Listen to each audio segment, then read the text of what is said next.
Hey y'all, it's your girl Cherish from Untouchable Magazine, and we are here at the Urban Network Digital Music Conference with the Untouchable Savoy, who's the CEO of the Savvy Marketing Entertainment Company. How are you doing today? I'm good, thank you so much. So you were one of the panelists. Let us know, what type of knowledge did you drop? None, no. We talked a lot about marketing, PR, in this whole digital space. We talked about how to get your artists out there, how to be relevant, and it was a great panel. Everybody had some great things to say, and kind of, putting out the energy and the information that people need who are trying to be in this industry. So tell us a little bit about your brand. What is it that you do?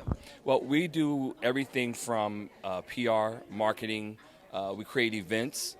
So part of the things that we talked about is that we actually take our artists and we create events for them. So we had an artist and we created a whole thing around Samsung with him, and it was called the Singers Lounge. And every week we had people there to watch them, and we had people from Kelly Price, Dorinda Clark Coles, all these different people coming in for it. We work with Monifa now from R&B Diva, so it's about creating a space for her, retelling her story. So we do everything from branding, marketing, to getting our clients out there. What advice do you have for upcoming artists? Know your craft. Know your craft and get around people who believe in you. One of the things I said today is it's not about the dollar value, it's about somebody who believes in your story, what you do. Otherwise, you're never going to really get the full effect of everything. All you're going to be doing is bouncing around from people who just want to make money off of you. Find someone who believes and loves what you're doing. Sky's the limit. What do you think is the biggest challenge in this field? There's so much going on. It's changing every day. People think now because of social media, that's all I have to do. If I've got all these great numbers on social media, I've got all I need. And that's not true. I mean, you can actually buy followers. So that doesn't mean anything. Again, it's about being strong in your craft, being committed to your craft, having a team that believes in you and is willing to be there through the highs, and there's going to be lows. And the lows. With one of the panelists, Simone. How are you doing today? I'm great. How are you? I'm doing great. So you spoke about expanding exposure in the media arena. What more can you tell us, or what can you expand on what you said upstairs? Relationships are very important. Don't burn bridges. Network as much as possible. Go to events and just kind of put yourself out there. Yeah. Now, you were the only woman on the panelist. Oh, there was two. There was two. Okay, one of the two. How is it being in a male-dominated field? I mean, do you still think that there's challenges, or do you think that we're actually evolving into it being 50-50? So this is like a long answer, but I'm going to give you the real tea. So the women in the business, it's a lot of cliques. They pick and choose who they want to build with. And some of them feel like, oh, we've been doing it longer. How does she get here? How does she get all these looks? Then the men, they look at you as just a pretty face. So they put you down like, oh, she doesn't know anything. So it's separate yourself from that, from not just being a pretty face and just being judged, or just getting into something because of a pretty face, because you're more than just that. So how do you showcase more than just your pretty face? I'm very aggressive, which sometimes works against me, but for the most part, I go hard for my artists. So people have no choice but to respect me and respect what I do, and they see how hard I grind, and it's like, okay. So they kind of look past the, oh, she's just cute, and they see that I'm like, I know my stuff and I know what I'm doing, and I'm not playing with you. Do you think that being a woman is one of the biggest challenges that you have faced in this field? And if not, what is one of the biggest challenges that you have faced? It actually benefits me because I've figured out how to finesse men to kind of do what I want them to do. So I'll use the fact that they think I'm cute to lure them in, like, oh, come sit with me. Let's chat. Let's chat, yeah. And then I talk about business. Okay. Business. And then it's like, so they thought one thing, and I flipped it on them, like, no. I'm with one of the panelists, the Untouchable Garrett, who is with Interscope Records and was one of the panelists. So let us know, what type of knowledge did you drop upstairs? I think I dropped the knowledge that people need to hear coming from a person that came from the same place that they come from, and still trying to relate and give them the education that I wish I would have got when I came in the game, so they can proceed and keep going further in the game that they want to go to. Now, one of the biggest things that was spoke about upstairs was exposure and getting the right exposure. What type of advice do you have to give about that? I feel exposure is great, but I feel all exposure is great, even negativity exposure. We'll take, for example, Eminem talked about a lot of people on his new record, that just came out, and a lot of music that he doesn't like, or he doesn't like different issues. And a lot of those people that he talked about, their name was dropped, and they got exposure. And a lot of people that Eminem might have said, his fans might not know who they are, but they're going to go listen to these guys now to see who they are because Eminem, their idols, talked about it. So that's some great exposure there, even though they might not like them, they still want to go hear the music that they're talking about. So even negative exposure is great exposure. It's just the way what you do with it afterwards. It sounds like controversy kind of gets you the exposure, whether if it's good or bad. Has there ever been any instances where people try and use, let's just say, their ass instead of their talents to kind of get further in their career that you've experienced? I see that a lot, but it's really about the real talent. You know what I'm saying? I mean, don't take this the wrong way.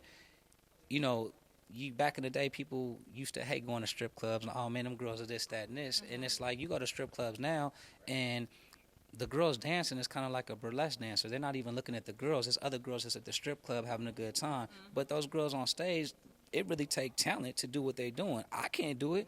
I don't know. Every woman can do that, going up there and have the abs and stand on another girl. So it takes talent. It's basically what you want to do with your talent. Half those girls that might be doing it maybe not want to do that. There's half of sport people that do sports. They get into sports, do what they have to do, take care of their family, but they might want to do other things. So, it's basically what you do with your talent that you want to get accomplished. So, yeah, it's negativity. You look at one of the biggest people in that reality TV world.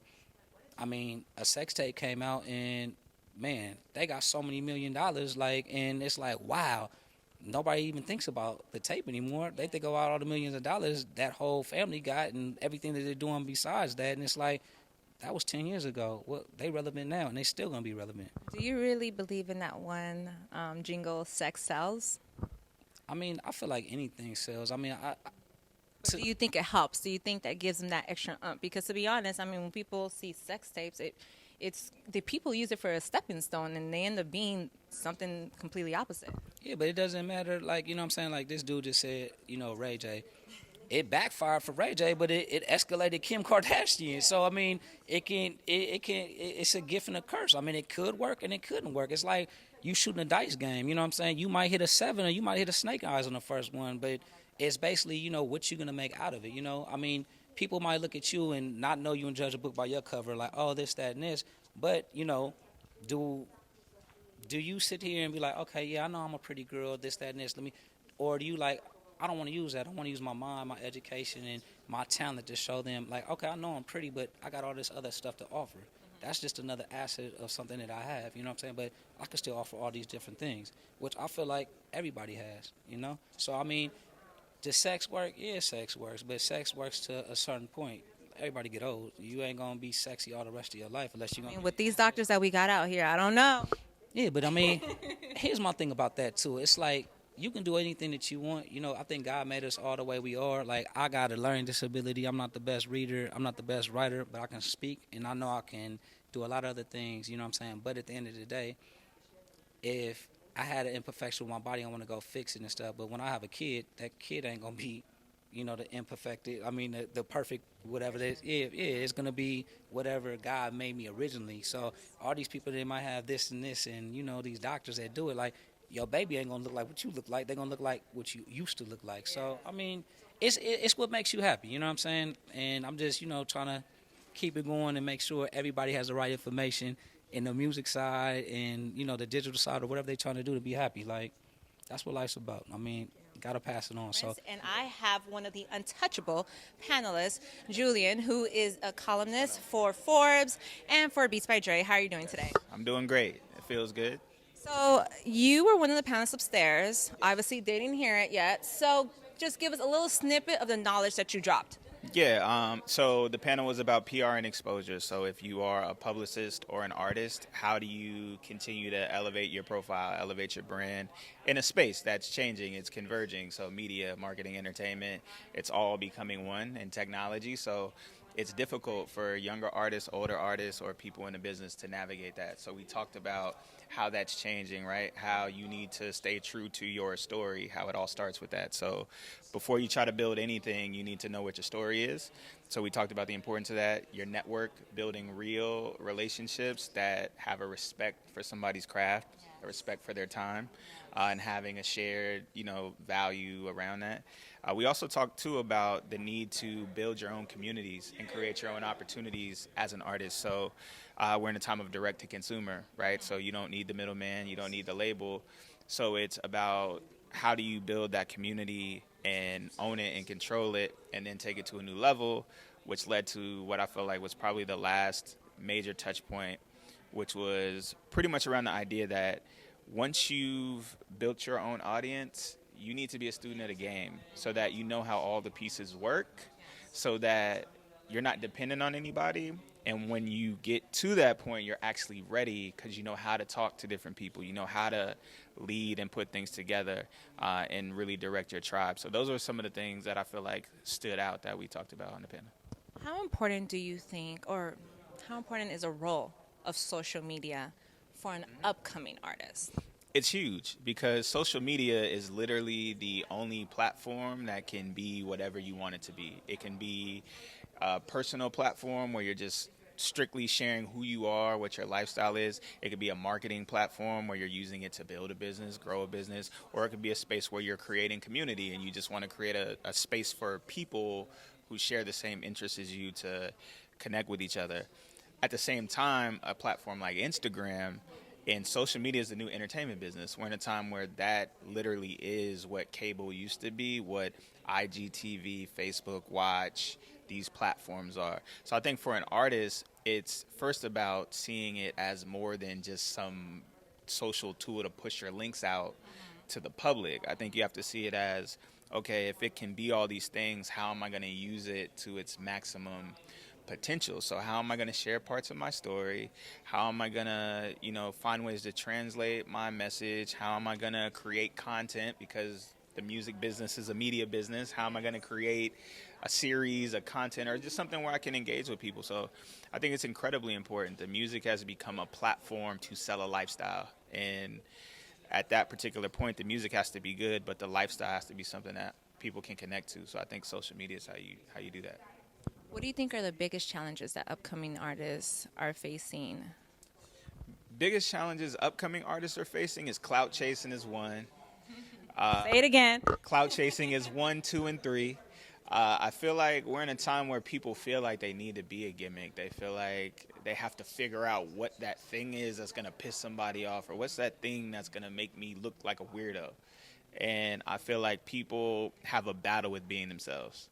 And if you find artists who've even been signed and dropped, they don't start popping till they find out who they are. So it's kind of like you could have saved yourself the time, but it's all a part of the process. But I think up-and-coming artists today have to filter through all of the show, the smoke and mirrors of what this is.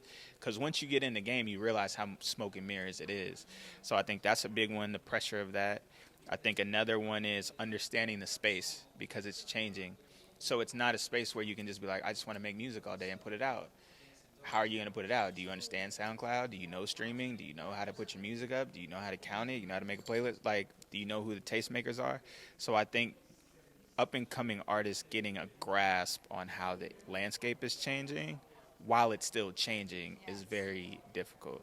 And lastly, too, I think it's the battle between changing your life, because we're in a time now where all the labels want to buy everybody up and everybody's trying to, commodify everything. And so you have to make hard decisions. Like, are you doing this to get a label deal? Are you doing this to be an entrepreneur? Are you doing this?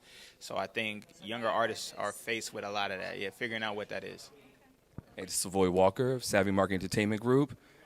Get your Untouchable copy. I got mine. Gotta have it. Hi, I am Simone Taylor, the CEO of VooDoo Guru Digital Media, and I'm here with Untouchable Magazine. Magazine, listen, if you can't get the magazine, make sure you get online. If you ain't got it online, go hit the newsstands. If you ain't got the newsstands, go steal it from your next door neighbor. Or we'll say borrow it. What's going on, everybody? It's Julian Mitchell, Forbes and Beats by Dre columnist. I am here with Untouchable Magazine at the Business of Music Conference. Shout out to Untouchable Mag.